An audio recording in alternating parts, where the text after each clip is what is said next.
आरती Maharashtra express news मध्ये आपले स्वागत. तर पाहूया आजच्या काही विशेष घडामोडी. रिक्षाच्या परमिटवर निर्बंध आणा. शिवसेना उद्धव बाळासाहेब ठाकरे पक्षाचे उपशहर प्रमुख संजय पाटील यांनी वाहतूक पोलिसांकडे केली मागणी. डोंबिवली शहरात रिक्षांची संख्या वाढत असतानाच त्यांना वाहतूक परवाना सरसपणे दिला जात आहे. त्यावर काही निर्बंध घालण्याची गरज आहे. त्यासाठी उबाटाचे उपशहर प्रमुख संजय पाटील यांनी एक निवेदनाद्वारे वाहतूक पोलीस निरीक्षक श्रीराम पाटील यांच्याकडे मागणी केली. यावेळी ते म्हणाले की डोंबिवलीचे रिक्षावाले इतके माजले आहेत की एखादा पॅसेंजर रिक्षेत बसायला गेला की त्याला विरोध केला जातो. आम्ही इकडे जाणार नाही, तिकडे जाणार नाही अशा प्रकारची अरेरावी करण्यात येते. त्यासंबंधी मी वाहतूक पोलिसांकडे पत्रव्यवहार केला की रिक्षा चालकांना गणवेश, परमिट, लायसन्स इत्यादी बेसिक गोष्टींची आवश्यकता असते. आता गव्हर्नमेंटने परमिट चालू केल्यामुळे आवश्यकतेपेक्षा जास्त रिक्षाचे प्रमाण वाढले आहे. ते परमिट देणे बंद करायला पाहिजे.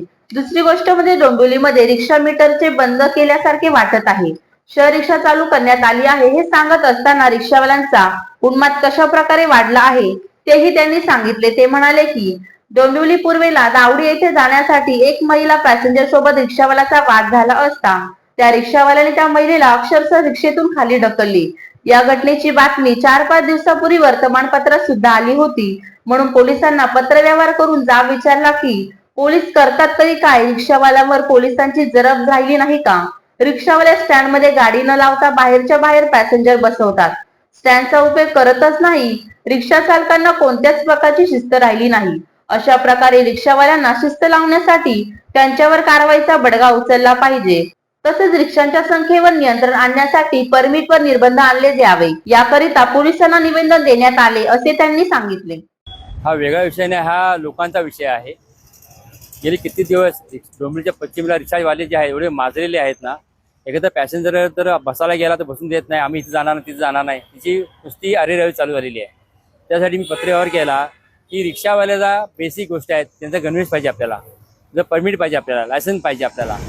आता गव्हर्नमेंटने परमिटवर चालू केल्यामुळे काय झालं, रिक्षात उभ्या राहण्यापेक्षा जास्त रिक्षा वाढलेल्या आहेत. तर त्या कमी काळात तिचा उपाय केलेला. आणि दुसरी गोष्ट म्हणजे आता रिक्षा मीटर हे डोंबिवलीमध्ये बंदच केलेलं असं वाटतंय. रिक्षा मीटर चालूच नाही आहे. शेअर रिक्षा चालू केलेली आहे. डोंबिवली पूर्वेला कस्तुरी पाजा इथे एक पॅसेंजर बसलेला लेडीज, ते चाललेलं दावडीला. तर दावडी जाताना तिच्यामध्ये काही पैशाच्या याच्या व्यवहारामध्ये बोलता होता बातमी झाली आणि त्या बाईला अक्षरशः रिक्षाचं बाहेर ढकलण्यात आलं.